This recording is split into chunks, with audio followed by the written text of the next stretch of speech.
Dua sahabat Amirul Mukminin ini nanti syahid. Habib bin Madhah yang mendapatkan keutamaan untuk bersama Al-Husain. Dia berada di Karbala. Dia minta izin kepada imam untuk maju ke medan pertempuran. Dia membunuh banyak musuh. Tetapi jumlah musuh terlalu besar. 30.000 pasukan berkuda memanah. Jatuh terhuyung Habib bin Madhah, jatuh ke padang pasir Karbala. Lalu dari Bani Tamim berebut untuk membelah kepalanya. Dipisahkan tubuhnya dari kepalanya, lalu mereka membelah dua kepala Habib bin Madhah. Lalu diarak kepala itu, diikatkan di leher kuda sambil mereka bertakbir kepada Allah. Imam menangis melihat perbuatan musuh kepada Habib bin Madhah. Semoga Allah merahmati Habib, kata Imam, karena dia adalah orang yang selalu menghatamkan Quran pada setiap malamnya. Lalu ada seseorang yang bernama John ibn Abi Malik. Dia adalah budak Abu Dzar Al-Ghifari. Kulitnya hitam. Lalu Imam mengatakan, ya John, tidak ada ikatan bagi kita, engkau tinggalkan kami. Apa jawab seorang budak ini? Ya Imam, ya benar Rasulullah, dalam bahagia aku bersamamu. Mana mungkin dalam keadaan penderitaan aku tinggalkan engkau, ya benar Rasulullah. Lalu beliau mengatakan, demi Allah, walaupun aroma badanku tidaklah sedap dan garis keturunanku tidak dikenal, tetapi semoga aroma badanku ini dan keturunanku ini nanti dikenal karena darahku bercampur dengan darahmu, ya Aba Abdillah. Dia maju ke medan pertempuran sambil mengayunkan pedang.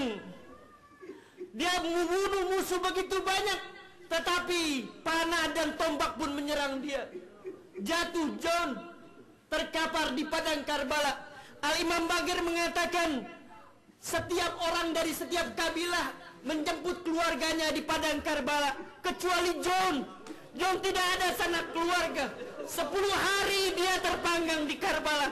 Tetapi doanya Al-Husain, semoga Allah memberikan semerbak bau darahmu, itu terbukti. Semua wewangian muncul dari seorang budak hitam yang tidak tahu keturunannya dari mana.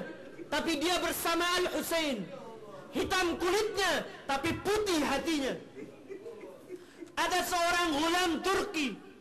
Dia meminta izin kepada Al-Husain untuk maju ke medan pertempuran. Izinkan aku, ya Imam, untuk maju. Aku ingin membela engkau. Walaupun aku tidak memiliki keluarga. Dia maju ke medan pertempuran. Lalu dia dibunuh.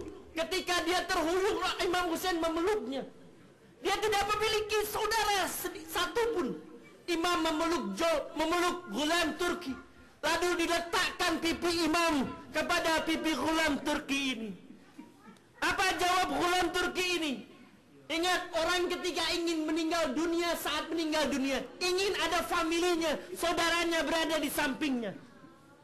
Imam tahu keadaan setiap orang. Lalu Imam tempelkan pipinya di samping ghulam Turki. Apa jawab manusia ini? Sahabat daripada Abi Abdillah, man mithli,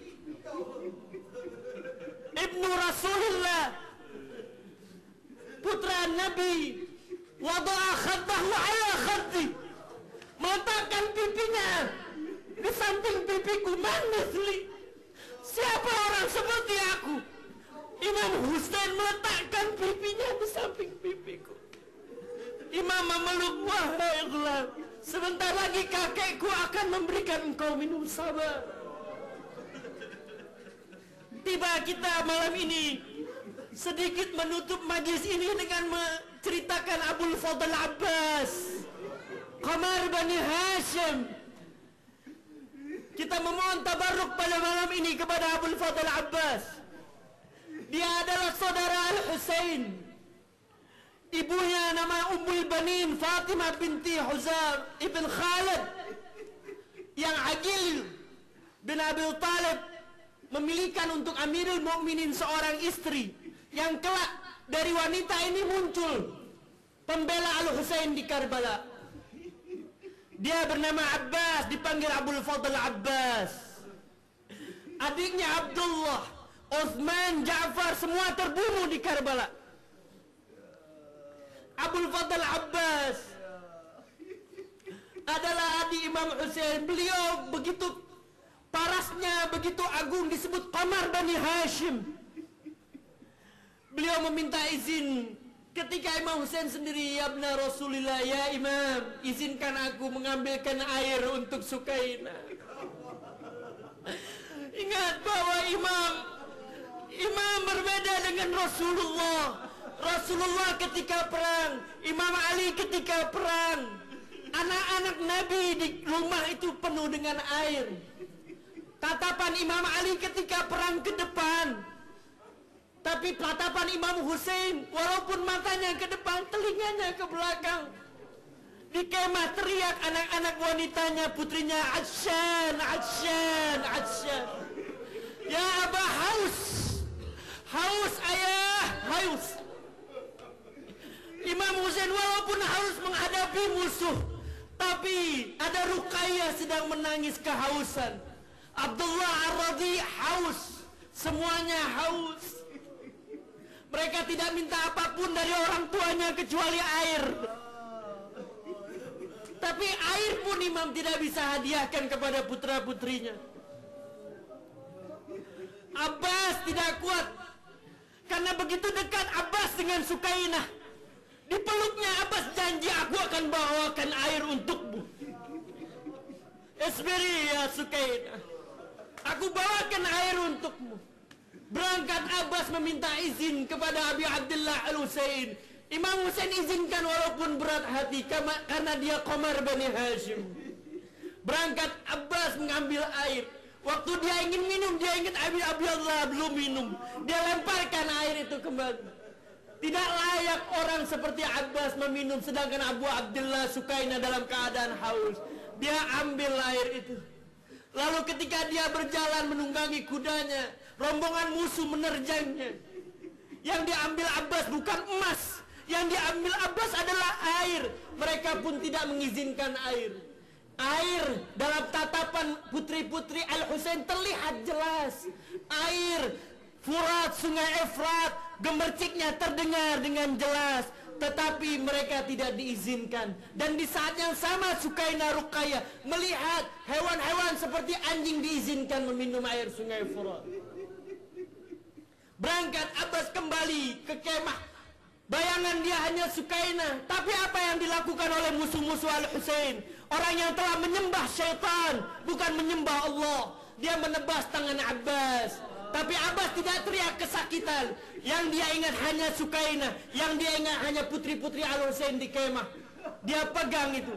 Dia tetap memegang kendali bendera. Dia gigit kurba itu yang berisi air, tapi ditebas tangan kirinya.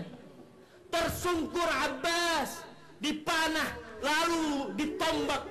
Abbas memanggil, ya Aba Abdullah, ya akhah. Wahai saudaraku. Imam bangkit. Imam maju ke medan pertempuran. Dia peluk Abbas. Abbas menangis di hadapan di pangkuan Imam Husain. Lalu Imam mengatakan, mayuki ya akhah, apa yang menyebabkan engkau menangis? Apa jawab Abbas? Ya Imam, ya benar Rasulullah, aku menangis karena aku tidak bisa membawa air buat Sukainah. Aku bayangkan Sukainah menunggu air yang aku bawakan. Aku menangis karena aku bayangkan Ruqayyah, aku bayangkan Fatimah, aku bayangkan putri-putrimu ya Aba Abdullah. Dia tidak bisa membasahi bibir-bibir yang kering dari putri-putri Rasulullah. Imam memeluk, inna lillahi wa inna ilaihi raji'un. Ya ayyatuhan nafsul mutma'innah,